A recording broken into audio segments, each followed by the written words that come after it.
Hello and welcome. I am Scrapperlock, and this is a American Truck Simulator, and we are now in possession of our very first Western Star day cab truck. There's no sleeper space in the back. We're just gonna have to sleep in the seats, I guess, in the rest stops or find a hotel. It doesn't really matter in the game.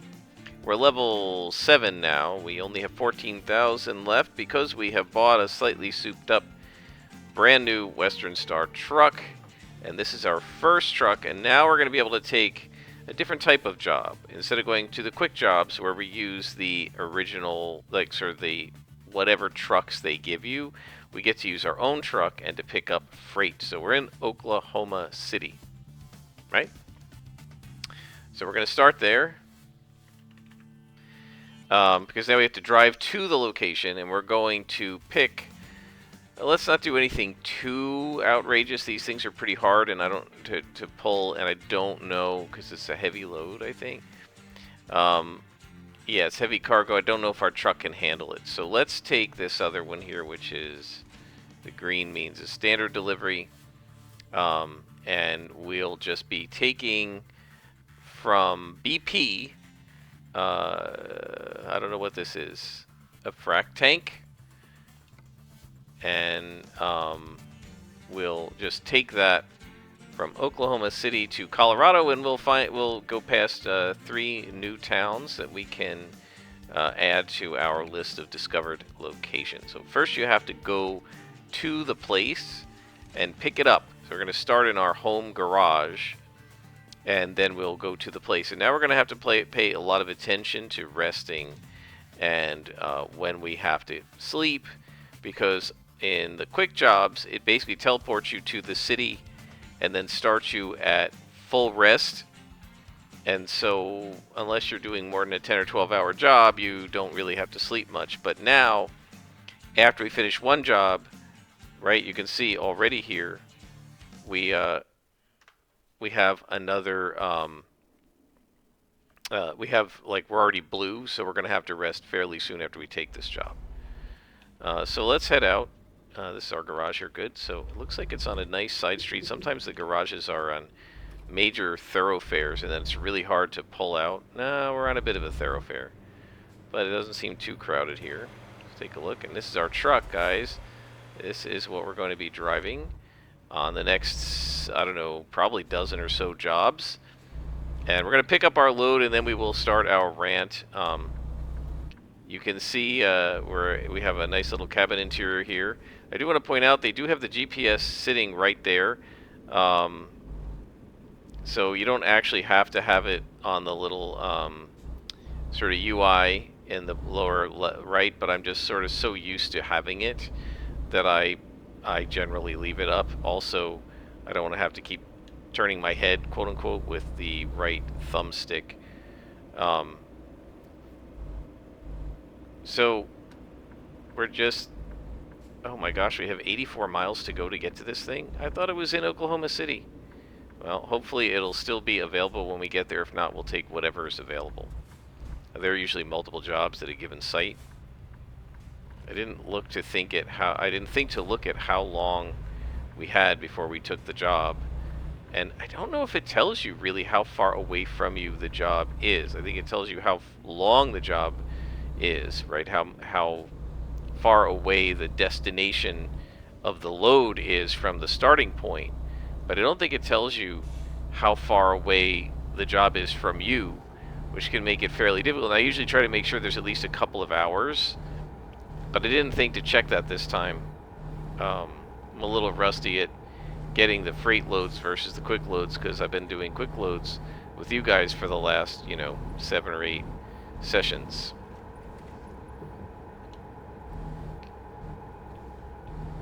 So I guess we may as well start the rant, since it's going to be 5 or so minutes before we get where we're going. Do we want to take the exit here? I guess we do. So I was watching Luke Hart. He created a video about Pathfinder 2nd edition versus 5th edition Dungeons and Dragons, and what he's got is the pros of each, and I guess he's going to make another video about the cons of each, or I don't know. It says it's video part 2, but it's the first one that I saw, so I don't know. But anyway, he talked about what the 10 benefits of Pathfinder are relative to Dungeons and Dragons, and then he talked about, I don't know, 6 or so 5th edition Dungeons and Dragons benefits compared to Pathfinder. And he hit on something I think is actually very interesting, and we've talked about this, I think, tangentially before, as we've talked about different kinds of rules. And I'm pretty sure I mentioned in the Arbiter of Worlds channel, and also in the book Arbiter of Worlds, that the author, Alex Macris, is a lawyer by trade, or at least he originally was. And so he thinks in terms of legalese, and he talked about rules light versus rules heavy systems.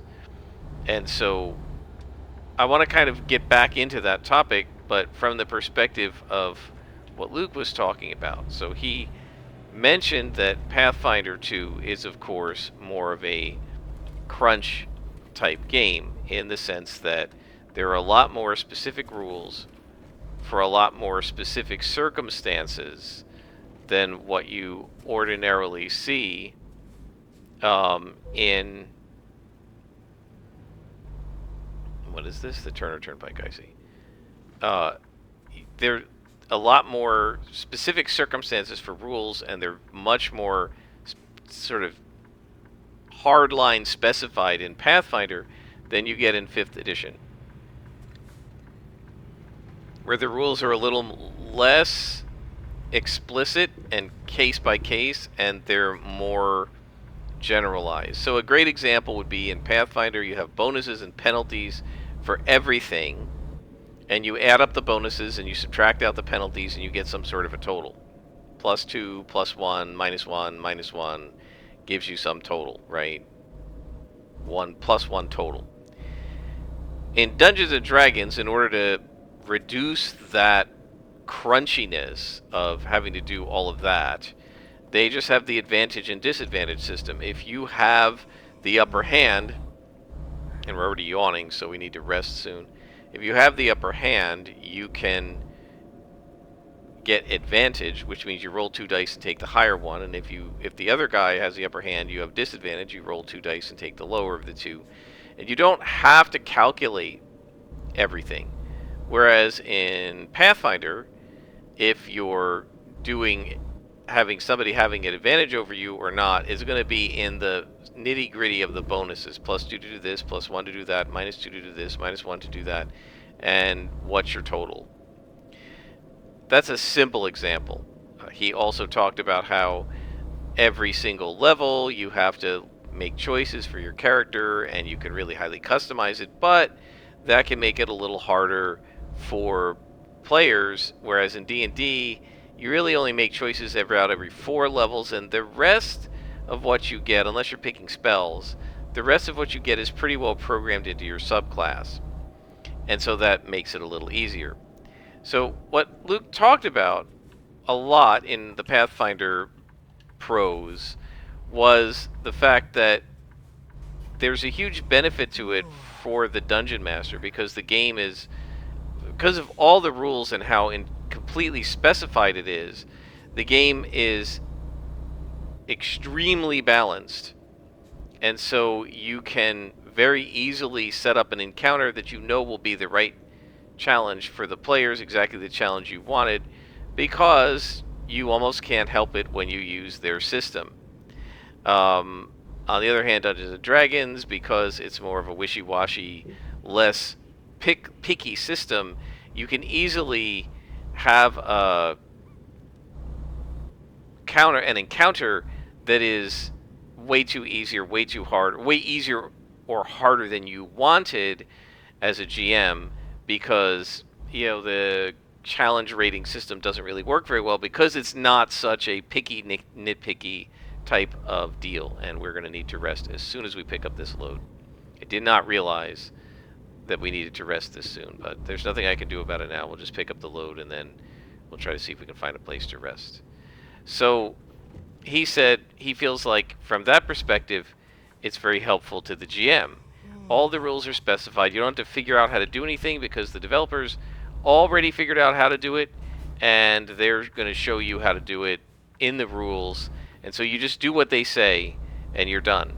Whereas in Dungeons and Dragons, there are a lot of places where the rules don't really specify, and so what you have to do is the GM has to figure it out, right? What Alex Macris, when he talks about this, talks about rulings versus rules, and he makes the point that you're going to have a rule either way. If the rule book tells you how to do it, then that's a legal precedent that you follow. It's in the rules. If the rule book doesn't tell you how to do it, then you as a GM have to rule on how to do it, and then you write it down if you're a good GM in your notes, and it has the force and effect of one of the rules in the book. That is, this is how we play this at this table, which is the same thing as we play it following the rules at the table.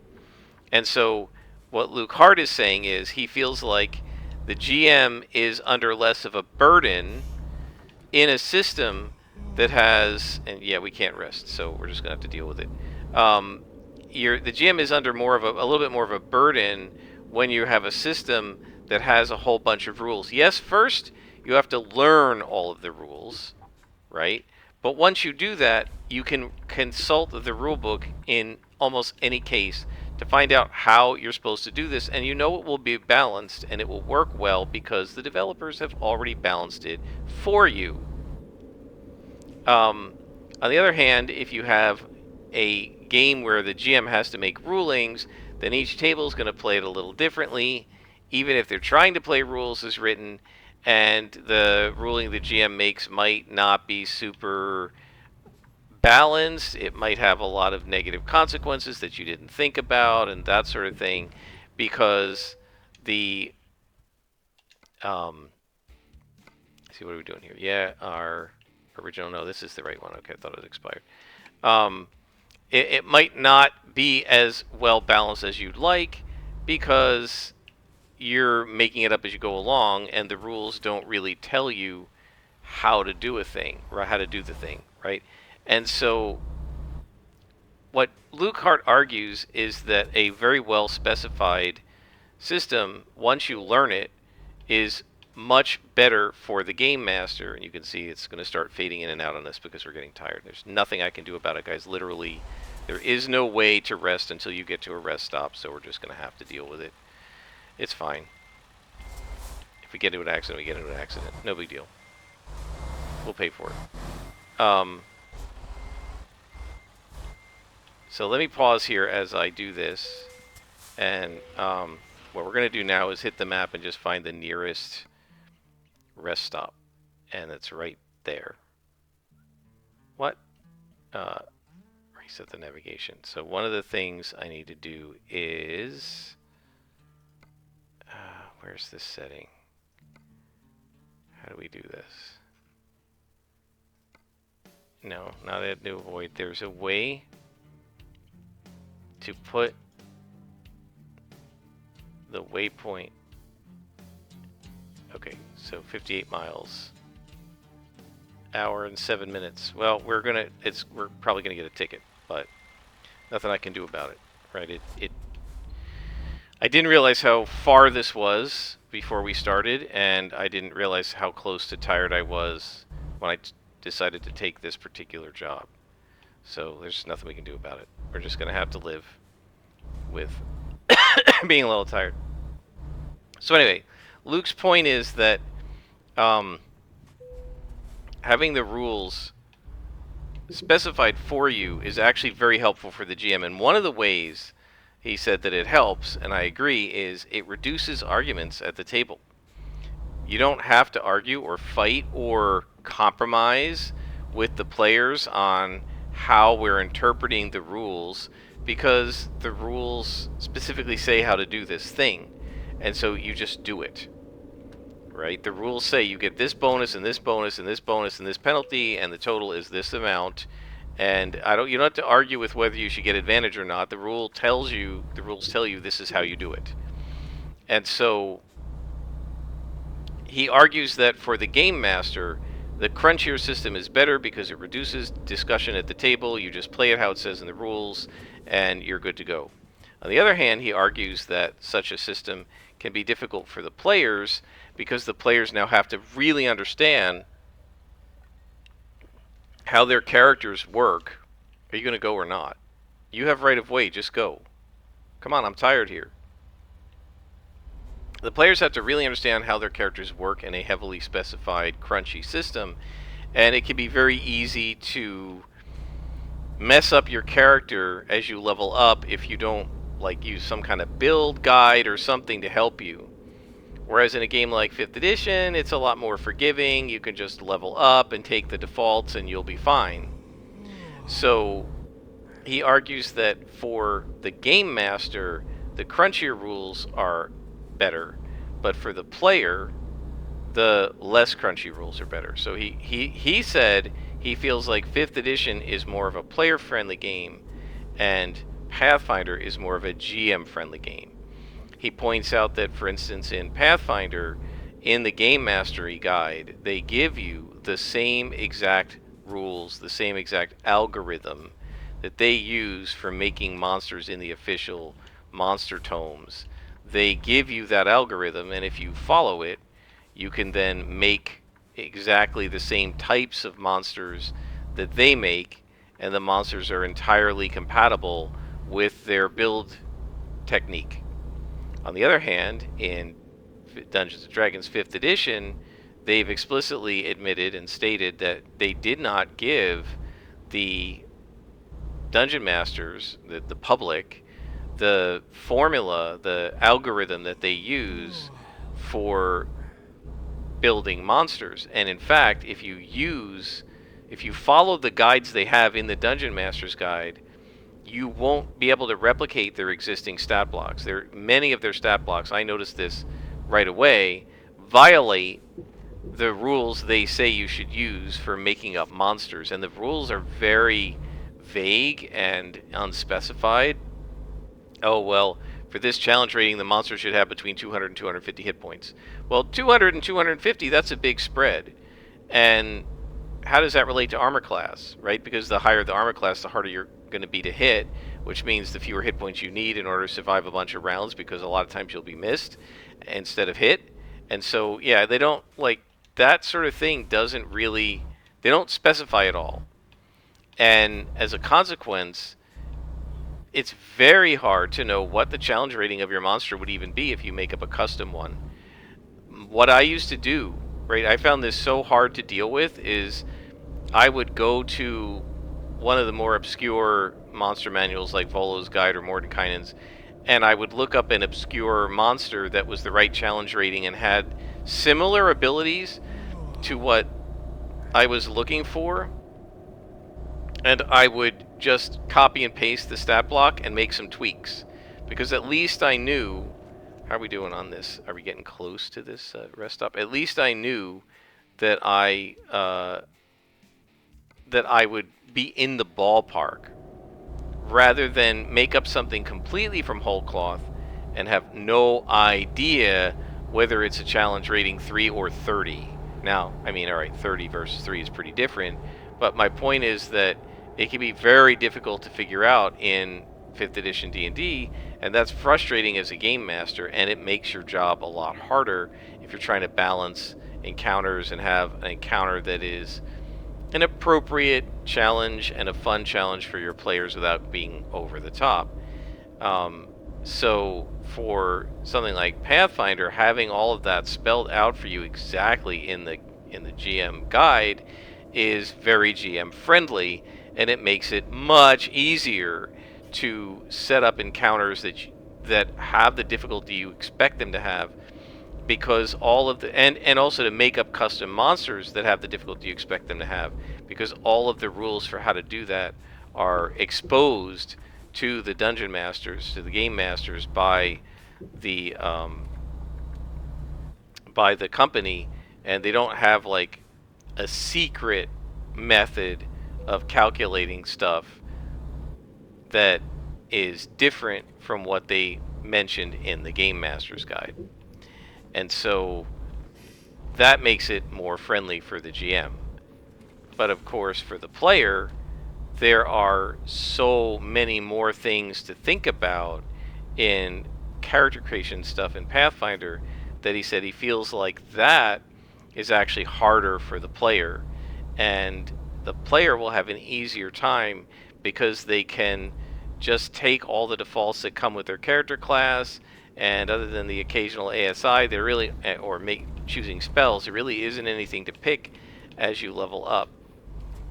So for character creation, it's easier for players. And so what Luke Hart argues is that the heavily specified rules are better for game masters, and the more rules light system, more rules light the system is, the better it is for the players.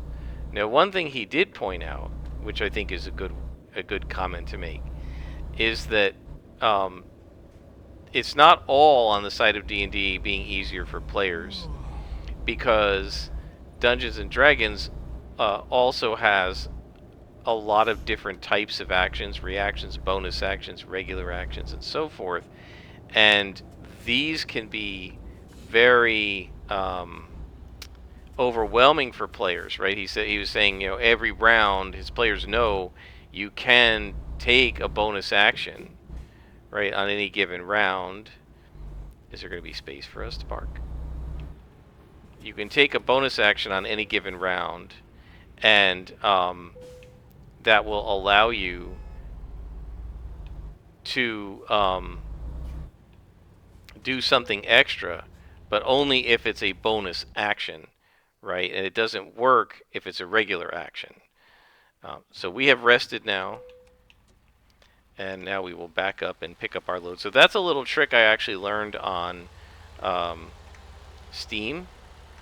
The one guy was saying, I always let go of my load to park in a place like this so that I don't have to navigate it. Now, of course, you see all these trucks are like lined up behind me because I parked in a bad spot. You can't actually get in trouble for it, and it just makes it so that you don't have to navigate. So they're beeping at me, but we'll get out of their way now.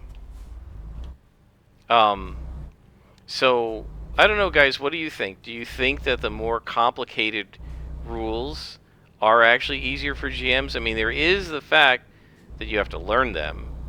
On the other hand, once you do, you don't have to worry about arguing with players because the rules tell you how to do everything. With D&D, theoretically you don't have to learn all the rules ahead of time because you got to make up rulings anyway, but even though they don't specify the rules as minutely as Pathfinder, there are still tons and tons of rules. And I found, personally, that for 5th edition, what I found was, would you please get off of there? Sorry, I'm yelling at the thing because it was blocking my ability to see the GPS. I found with D&D 5th edition, I ran that. Oh, jeez. I ran that for 2.5, almost 3 years, and I never felt like I really had ownership of the rules, right? The way I do with Champions. Now, I ran Champions for a long time, but not. I mean, I ran it as a sole GM for 2 years. It wasn't any longer than D&D. Now, I played it and occasionally ran it before that, where I wasn't like the sole GM. But I haven't played Champions in I don't know how long, and I can run it right now, almost without looking at the rulebook. Right, there are certain powers that I have to look up, like transform and shapeshift, that are a little odd. But if I'm just adjudicating normal powers like energy blast, flash, darkness, force field, flight, and knockback in combat, phased combat, I could do that without looking at the rules. And I haven't played Champions in like 30 years. I couldn't run D&D without looking at the book from week to week, 5th edition. I always had to have the spell stuff open. Always had to have it open. Because every spell was unique. Every spell was idiosyncratic. Every spell had its own little couple paragraphs of rules. And unless you've read the spell, you can't possibly intuit what the spell is going to be able to do just from name and level, right? And then some spells are actions, and some are bonus actions, and some are reactions, and this can become extremely complicated very quickly. So even though within the text of the spells it doesn't specify everything, frustratingly enough, there's still enough complexity there that it's extremely difficult to adjudicate, in my opinion. And I struggled with it a lot.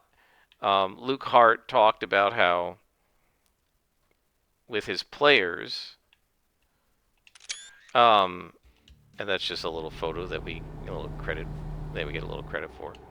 Luke Hart talks about with his players when they got to,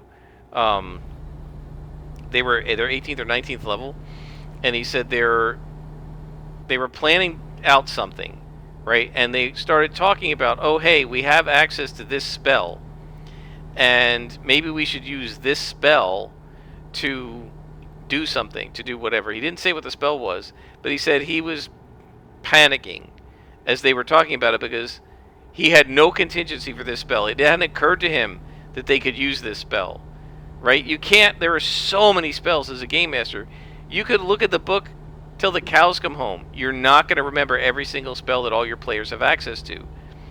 And all of a sudden they say, you know, we could use this. My players did that to me at high level, and oh my gosh, what do I do about this? And he said that I guess that kind of doesn't happen in Pathfinder because, yeah, maybe they have higher level spells, but the higher level monsters are already designed to counter that and to deal with it, and they're balanced.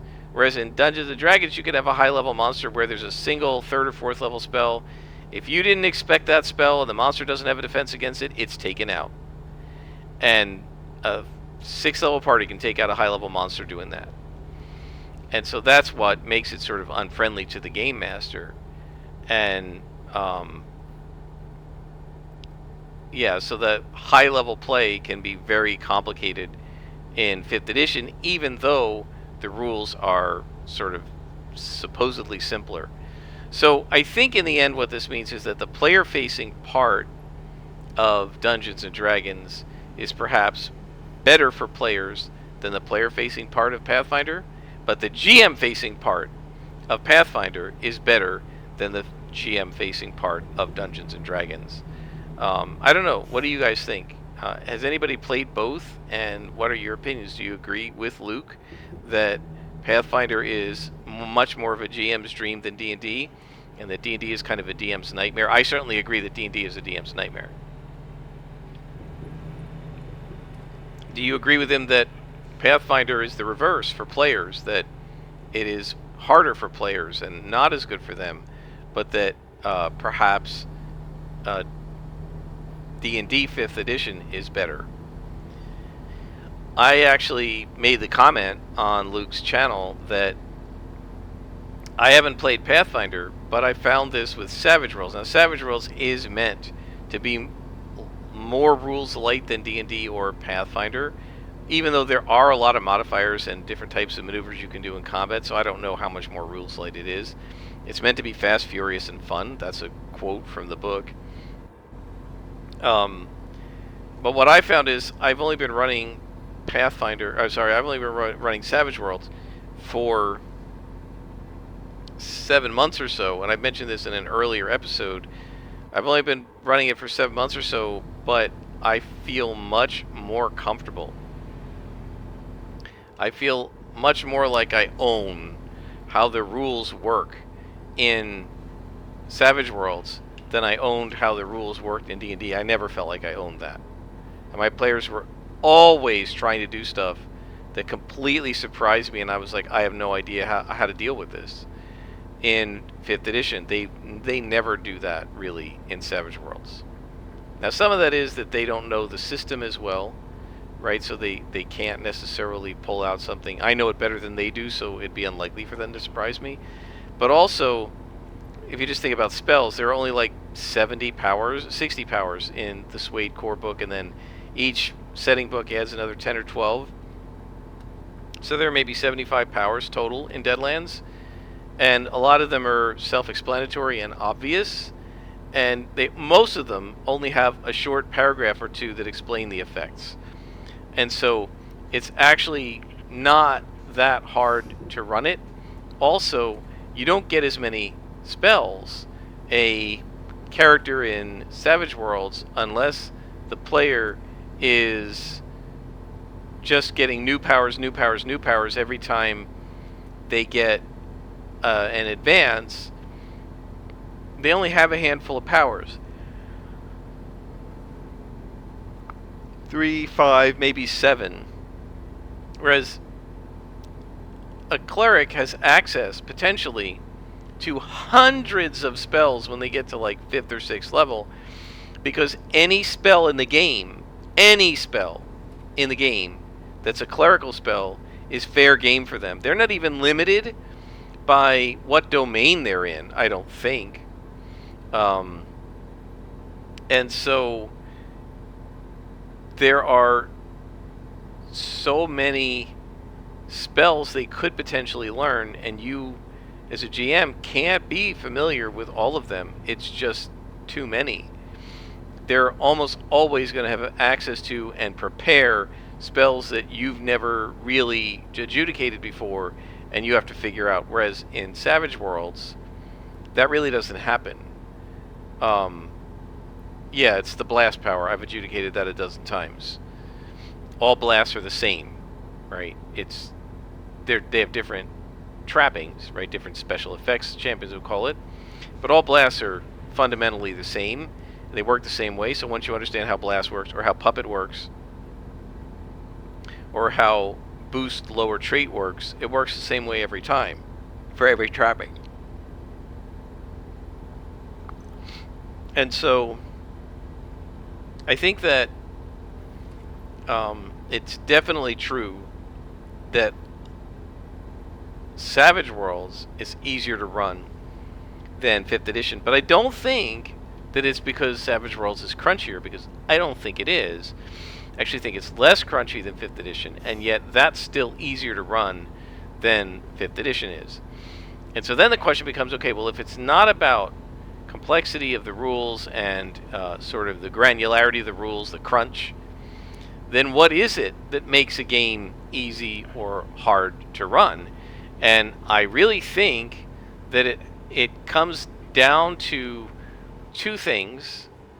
One is the power of the options that the players have, right? How much they can do, and whether what they can do is going to potentially break a plot or overwhelm your monsters or what have you. And there are a lot of spells that can sort of break the game in 5th edition Dungeons & Dragons from right down at level 1.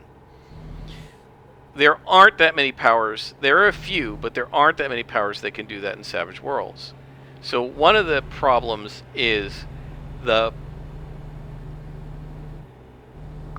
whether or not the game gives the players OP options, overpowered options. So that's one of the issues.